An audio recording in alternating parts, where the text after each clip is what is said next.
Warm welcome dear student. Elastic collisions, inelastic collisions हमने already पढ़ लिया है। अब आज शिफ्ट होंगे हम topic two dimensional elastic collision पे। तो जब कोलिजन शुरू किया था तब थोड़ा सा आपको एक्सप्लेन किया था कि टू डायमेंशनल इलास्टिक कोलिजन होती क्या है। इसमें जो मासेस का मोशन है, direction of motion, before collision और आफ्टर कोलिजन एक सा नहीं रहता। बाद में मासेस जो हैं वो दो डिफरेंट डायरेक्शन में जाएंगी, या हो सकता है कि पहले भी वो दोनों मासेस दो डिफरेंट डायरेक्शन में मूव कर रही हों। इस तरह के कोलिजन को बोलेंगे हम टू डायमेंशनल कोलिजन। और इसकी जो इलास्टिक नेचर है, इलास्टिक टाइप ऑफ कोलिजन, वो हम स्टडी करेंगे आज वाले टॉपिक में। और इसके बाद इसमें एक न्यूमेरिकल है। टॉपिक बहुत लंबा चौड़ा नहीं है क्योंकि इक्वेशंस को सॉल्व करना जो है वो कंडीशनल है। इक्वेशंस अभी लिखेंगे, अभी डायग्राम को मत देखिए। डायग्राम में आपको स्टेप वाइज ड्रॉ कराता हूं। तो पहले देखते हैं दोबारा फिर से होता क्या है टू डायमेंशनल कोलिजन में। टू डायमेंशनल कोलिजन में जो ऑब्जेक्ट है, हम लेंगे ऑब्जेक्ट 2 को जिसका मास m2 है एट रेस्ट, और एक ऑब्जेक्ट m1 जो है वो रहेगा मोशन में। इसने मूव करना है, इसने खड़े रहना है। तो ये जब आके इसके साथ स्ट्राइक करेगा, ऑब्लिक कोलिजन भी कहते हैं इसको, टू डायमेंशनल कोलिजन भी कहते हैं। तो आफ्टर द कोलिजन, ये वाला रेस्ट पे है अभी, सेकंड वाला राइट हैंड साइड वाला, लेफ्ट वाला इसके ऊपर आके इंसिडेंट होगा, इसको स्ट्राइक करेगा। उसके बाद ये दोनों मूव करते हैं डिफरेंट डायरेक्शंस में। m1 लेटर से इधर चला गया, m2 इधर चला गया। ये तो था एनिमेशन कि एक्चुअल में हुआ क्या। अब हमें जो डायग्राम ड्रॉ करना है वो बिफोर कोलिजन भी ड्रॉ करना है और आफ्टर कोलिजन भी ड्रॉ करना है। तो सबसे पहले m2 which is at rest वो यहाँ पे ड्रॉ हो गया, और m1 जिसने आना है इधर से। तो m1 की कुछ वेलोसिटी थी, उसको हम u1 लिख लेते हैं। इनिशियल वेलोसिटी को u लिखा जाता है, तो m1 की वेलोसिटी को v1 या u1 लिखना पड़ेगा, तो इनिशियल को हम u1 मार्क कर लेते हैं। और m2 की वेलोसिटी तो थी नहीं, है ना, ये तो रेस्ट पे रखना है हमने, तभी ये केस सॉल्व हो पाएगा, थोड़ा सा इजी हो पाएगा। बाकी complications can be increase to any extent. m2 को भी मोशन में ले लो, वो भी पॉसिबल है। m2 का डायरेक्शन इधर को ना रख के किसी और डायरेक्शन में रख लो। क्वेश्चंस तो मतलब कोई लिमिट नहीं है ये कहाँ तक जा सकता है। हम इजी वाले से शुरू करेंगे, बाकी आप अपने लेवल पे सभी तरह की प्रैक्टिस कर सकते हैं। m2 की वेलोसिटी हम मार्क करेंगे 0। ये था पोजीशन कोलिजन से पहले। अब कोलिजन के बाद क्या हुआ? कोलिजन के बाद m1 अभी देखा आपने, वो स्ट्राइक करके इधर को चला गया था, और m2 जो है वो नीचे की तरफ आ गया।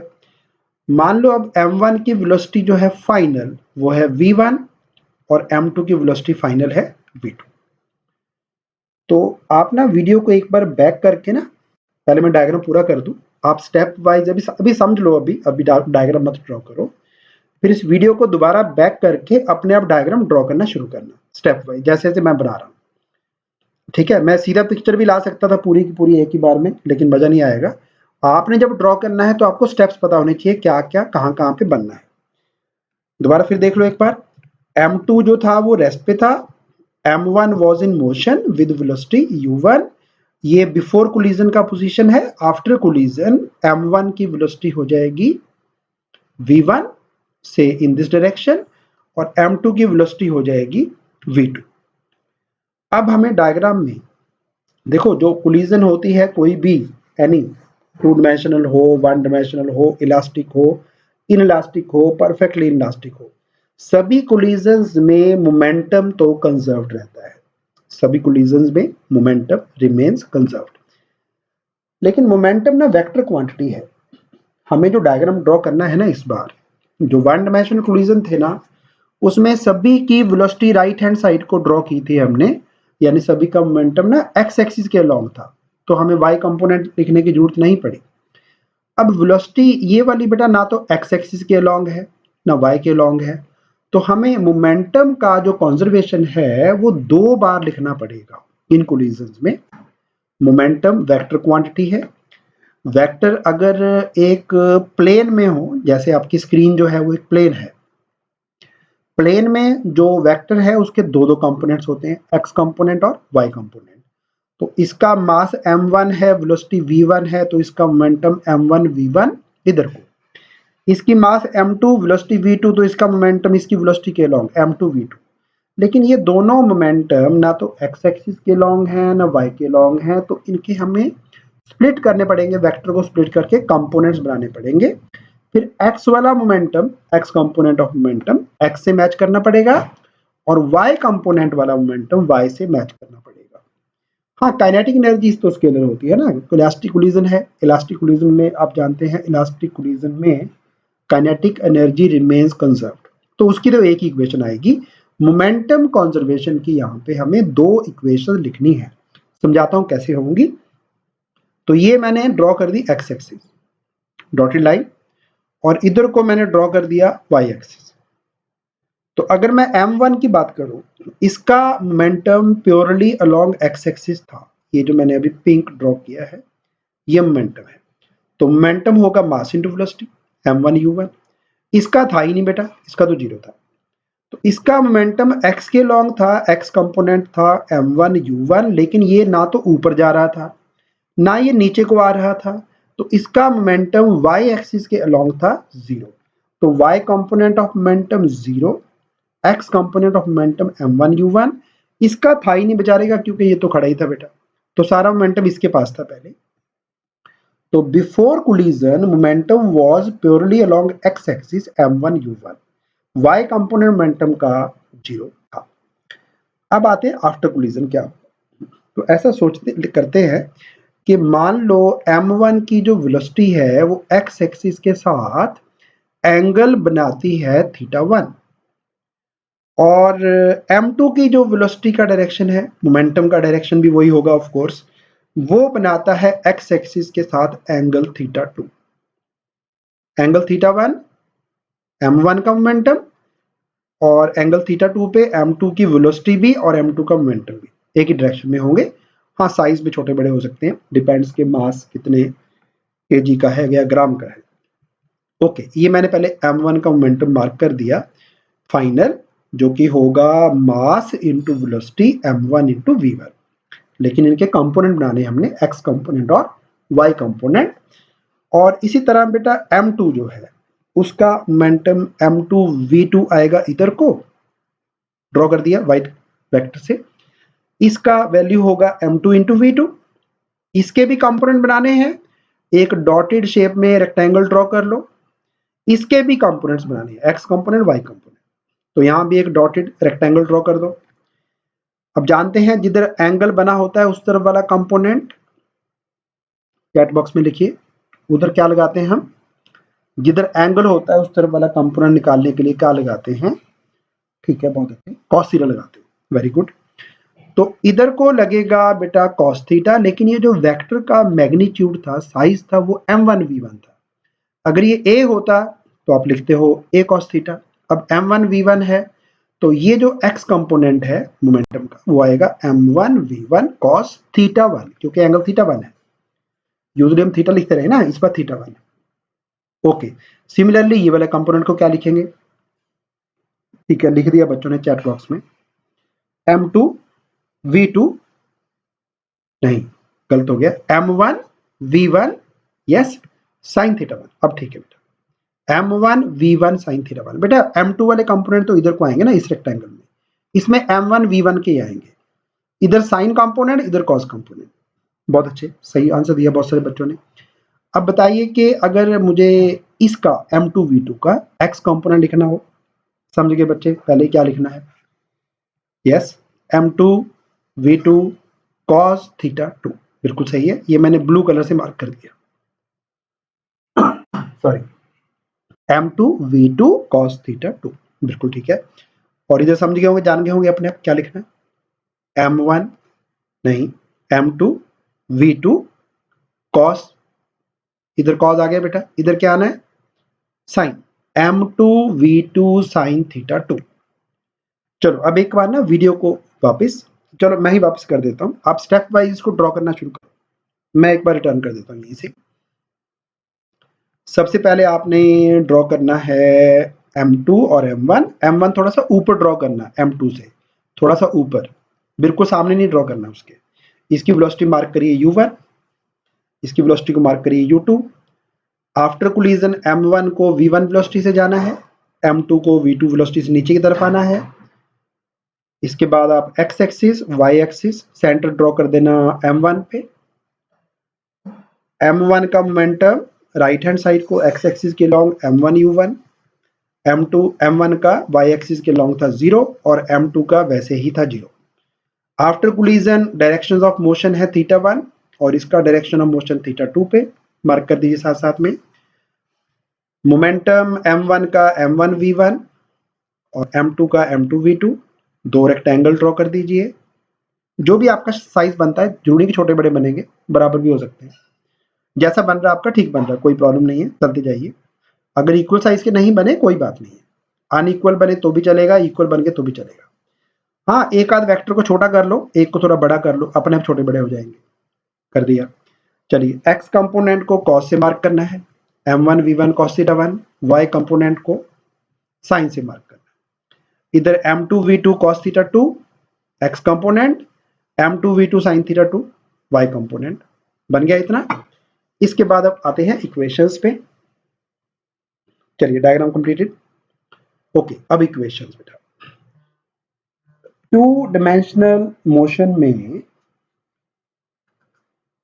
टू डिमेंशनल इलास्टिक कोलिजन में जो इक्वेशंस ऑफ मोशन रहेंगे, सबसे पहले बात करें कंजर्वेशन ऑफ मोमेंटम की। मोमेंटम कंजर्वेशन जब बेटा दिखाना है आपको, तो एक्स कंपोनेंट और वाई कंपोनेंट को अलग अलग कंजर्व करना है।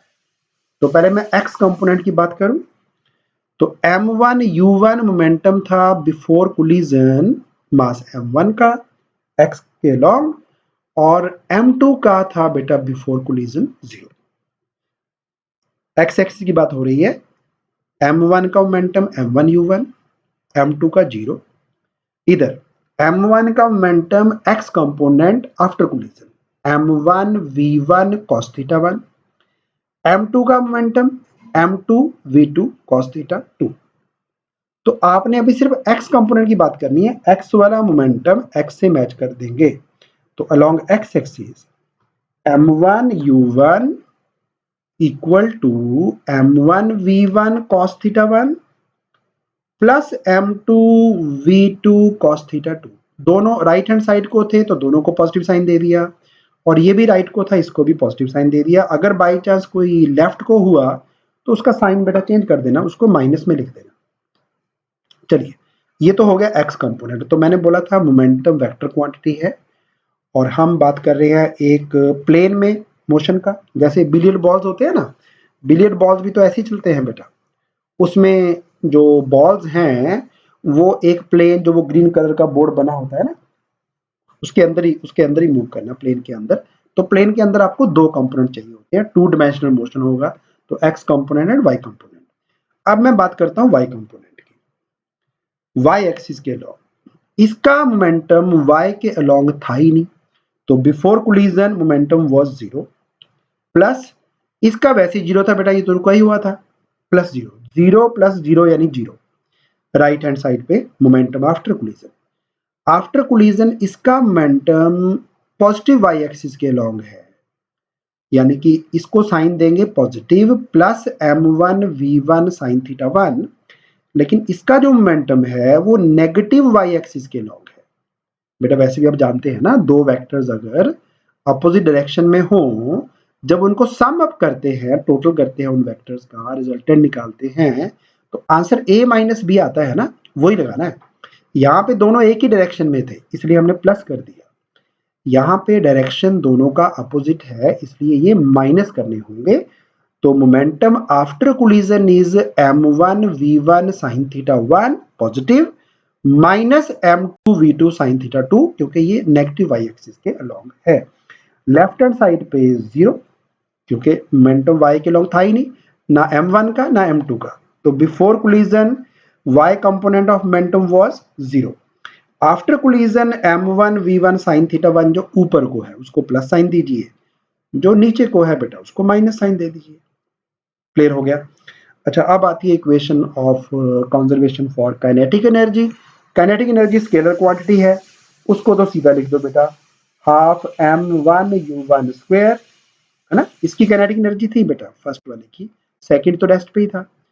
Kinetic energy half mv square होती है ना, half m1u1 square equal to, इधर बेटा इसकी जीरो। अब आ जाओ after collision, half m1v1 square, sign नहीं लगाना, kinetic energy is always positive. और दूसरे की बेटा काइनेटिक एनर्जी आएगी हाफ m2v2 स्क्वायर। बस ये तीन इक्वेशंस हैं अपने पास बेटा, जिनको यूज करके हम टू डायमेंशनल इलास्टिक कोलिजन को सॉल्व करेंगे। तीन इक्वेशन 1 2 3, इन तीन इक्वेशंस को ही सॉल्व करेंगे। लेकिन इस क्वेश्चन में ना, इस जो हमने टास्क शुरू किया है, प्रॉब्लम शुरू किया है, इसमें अननोन 4 हैं, 4 अननोन्स। ना तो हमें थीटा 1 पता है बेटा, ना थीटा 2 पता है, ना v1 पता है, ना v2 पता है। तो जैसा आप जानते हैं, सिंगल इक्वेशन से बेटा एक वेरिएबल निकल सकता है। दो इक्वेशन आपने कई बार सॉल्व की, जैसे 3x + 2y = 9, x - y = 7, उसको सॉल्व करके x y दोनों निकल आते हैं। तीन अननोन निकालने हैं, जैसे आपने फिजिकल वर्ल्ड एंड मेजरमेंट्स पे किया, जिसमें वो ABC निकालते थे ना, MLT का पावर लेके, उसमें मास का पावर मास से कंपेयर करते थे, लेंथ का लेंथ से कंपेयर करते थे, टाइम का टाइम से कंपेयर करके तीन इक्वेशन आती थी अपने पास। तीन इक्वेशन से तीन अननोन ABC निकल आते थे। अब बेटा 4 अननोन है, थीटा 1 है, थीटा 2 है, v1 है, v2 है। तो ये टॉपिक इसके आगे चलता नहीं है, ये यहीं तक ही है टॉपिक। हाँ, एक न्यूमेरिकल आता है, काफी स्कूलों में आ चुका है पहले भी, अच्छा क्वेश्चन है, लेकिन सभी स्कूलों में नहीं आएगा। मतलब डेंजरस न्यूमेरिकल नहीं है कि मैं बोल दूं कि 100% आना है। जैसे प्रोजेक्टाइल, मैंने रिपीटेडली बोला, प्रोजेक्टाइल सभी स्कूलों में आना ही आना है। Elastic collisions in one dimension, वो बहुत इंपॉर्टेंट टॉपिक है। ये उतना इंपॉर्टेंट नहीं है, क्योंकि इसके आगे इसका सोल्यूशन ही नहीं होना बेटा, ये यहाँ पे टॉपिक क्लोज हो रहा है। हाँ, बस इस पे एक न्यूमेरिकल आता है, वो आपको अभी सॉल्व करके देता हूँ, वो मुश्किल नहीं है। उस न्यूमेरिकल में एक कंडीशन लग गई जिससे ये सॉल्व हो पाया। उसमें जो दोनों मासेस हैं m1 m2, इक्वेशन क्लियर होगी ना। दो इक्वेशन आपको कंजर्वेशन ऑफ मोमेंटम से लिखनी है। एक्स एक्सिस के अलोंग मोमेंटम था m1u1, इसका 0 था तो 0 लिखा, m1u1 में 0 ऐड किया तो m1u1 आएगा। इधर दोनों मोमेंटम x कंपोनेंट थे पॉजिटिव एक्स एक्सिस के लॉन्ग, दो वेक्टर एक ही डायरेक्शन में होंगे तो उनका रिजल्टेंट सिंपली होता है a + b, ऐड कर दो। y के लॉन्ग इसका मोमेंटम था ही नहीं, ये वैसे रुका हुआ था, तो y एक्सिस के लॉन्ग इनिशियल मोमेंटम था 0, फाइनल भी 0 आना चाहिए। तो दो चीजों को बेटा माइनस करने पे तो 0 आ सकता है, प्लस करने पे तो बेटा ऑफ कोर्स 0 आंसर नहीं आएगा। तो एक मोमेंटम पॉजिटिव था, एक था नेगेटिव। पॉजिटिव वाला प्लस वाई एक्सिस के लॉन्ग, और जो नेगेटिव वाई के लॉन्ग था उसका साइन माइनस लगा दो। काइनेटिक एनर्जी का पंगा ही कोई नहीं है, काइनेटिक एनर्जी कंजर्व कराने का सीधा तरीका है initial kinetic energy, no need of components, क्योंकि स्केलर क्वांटिटी है, is equal to final kinetic energy. तो हाफ m1u1 स्क्वायर, इसकी थी बेटा 0, इधर हाफ m1v1 स्क्वायर और हाफ m2v2 स्क्वायर। तो जैसा मैंने बोला, क्वेश्चन एक ही आता है, वही आएगा अगर आएगा स्कूल में तो। और कंपटीशन के लिए भी याद रखना रिजल्ट को, इंपॉर्टेंट रिजल्ट है। तो क्वेश्चन है कि if a mass m collides obliquely with a similar mass elastically, oblique भी है इलास्टिक भी है, ठीक है, टू डायमेंशनल, तो प्रूव करो कि after the collision the masses move at right angle to each other.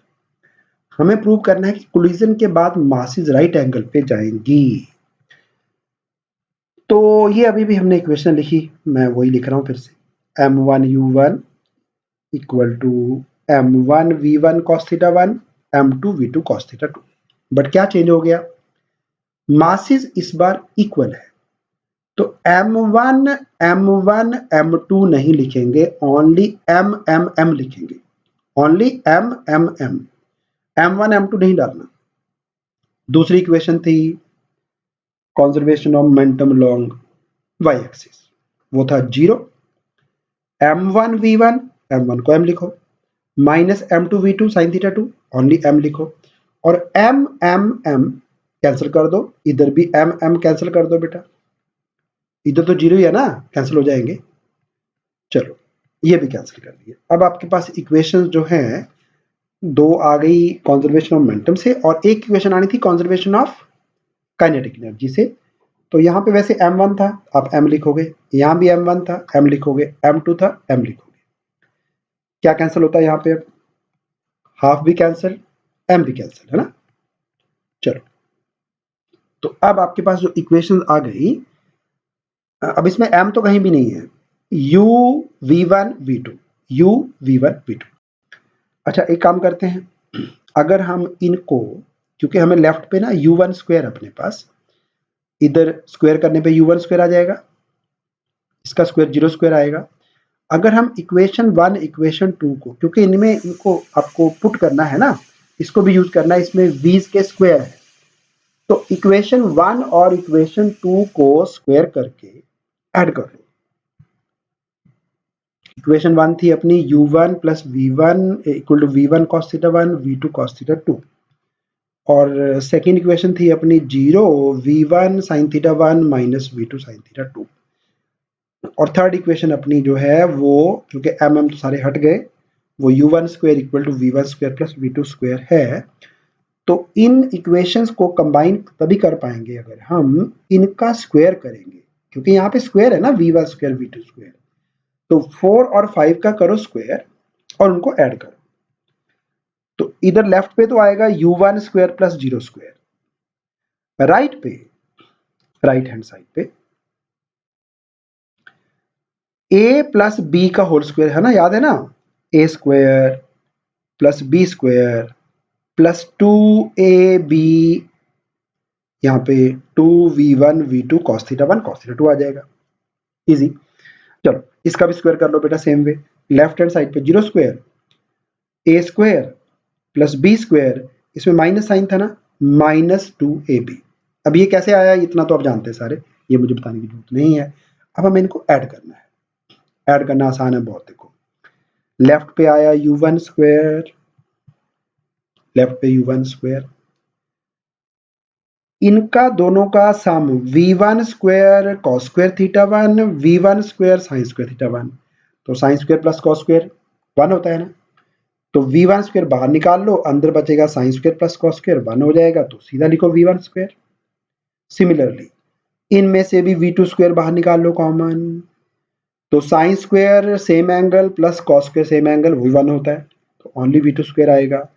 इसके अलावा आपके पास बचा 2v1 v2 cos theta 1 cos theta 2, और यहां से आएगा minus 2v1 v2 sin theta 1 sin theta 2।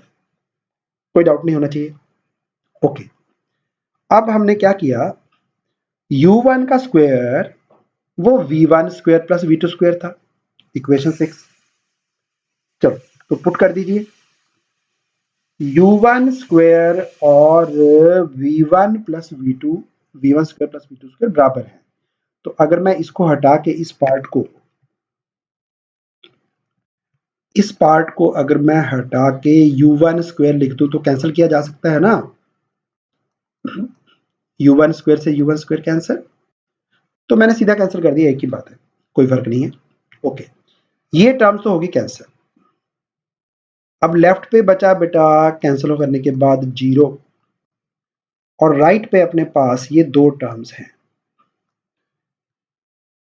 इनमें से भी 2v1 v2 कॉमन निकाला, अंदर बचा cos theta 1 cos theta 2 first term, और नेगेटिव वाली टर्म आएगी sin theta 1 minus sin theta 2।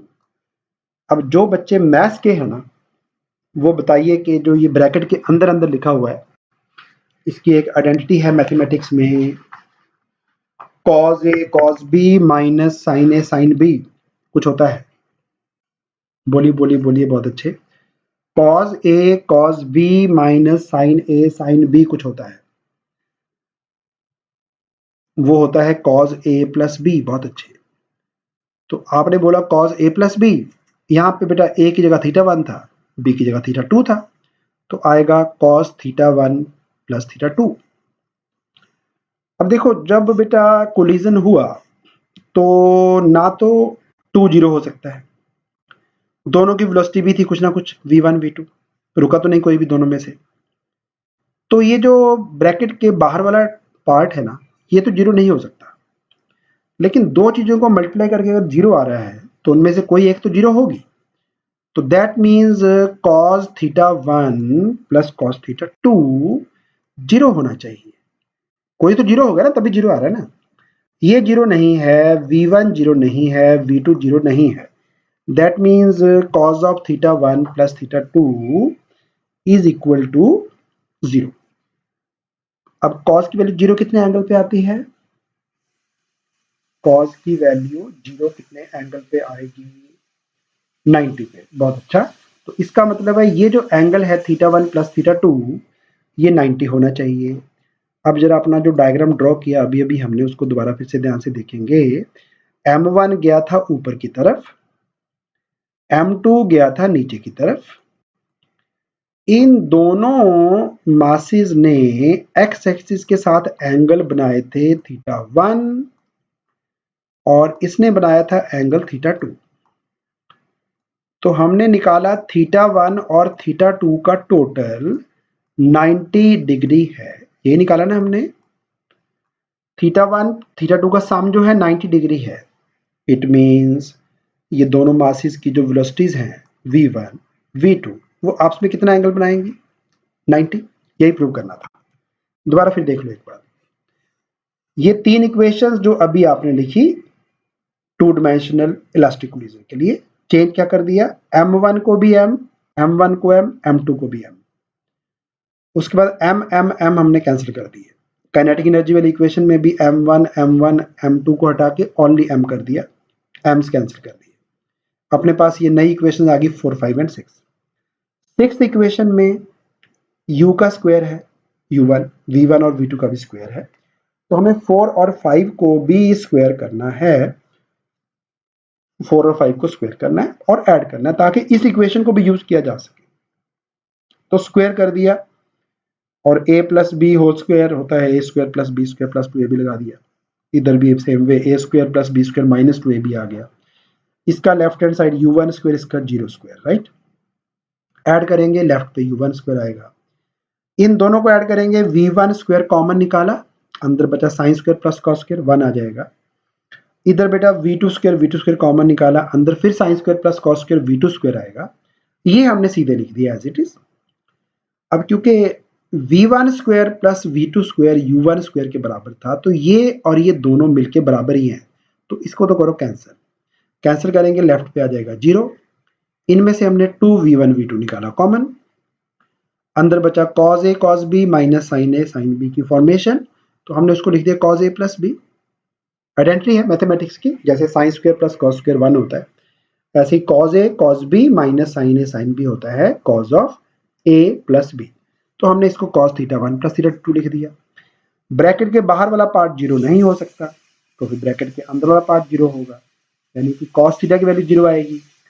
लेकिन cos का वैल्यू जीरो आता है 90 डिग्री पे, तो फिर दैट मीन्स ये वाला एंगल 90 होगा। अगर ये एंगल 90 हो गया दैट मीन्स ये दोनों मासेस राइट एंगल पे मूव करेंगे। So that is all in this lecture. So thank you for watching.